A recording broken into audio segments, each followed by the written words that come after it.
Venice imagined the audacity of building a city of marble palaces on a lagoon, and that was only the start.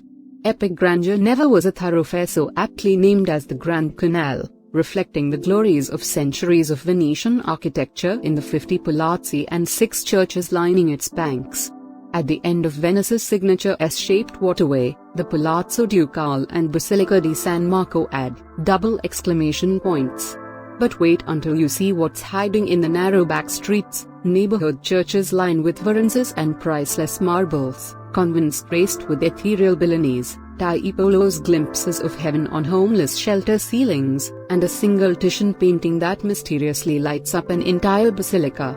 Venetian feasts, garden islands and lagoon aquaculture yield specialty produce and seafood you won't find elsewhere, all highlighted in inventive Venetian cuisine, with tantalizing traces of ancient spice roots. The city knows how to put on a royal spread, as France's King Henry III once found out when faced with 1,200 dishes and 200 bonbons. Today such feasts are available in miniature at happy hour, when bars mount lavish spreads of ceviche, Venetian, tapas.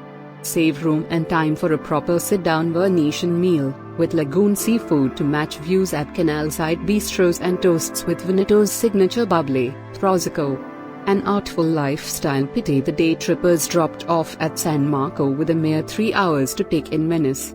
That's about enough time for one long gasp at the showstopper that is Piazza San Marco, but not nearly enough time to see what else Venice is hiding. Stay longer in this fairy tale city and you'll discover the pleasures of La Vita, the beautiful life that only locals know, the wake-up call of the gondoliers or a morning spritz in a sunny Campo Square, lunch in a crowded Bacaro bar, with friends and fustier pink sunsets that have sent centuries of artists mad. Defying convention, eyeglasses, platform shoes and uncorseted dresses were all outlandish Venetian fashions that critics sniffed would never be worn by respectable Europeans.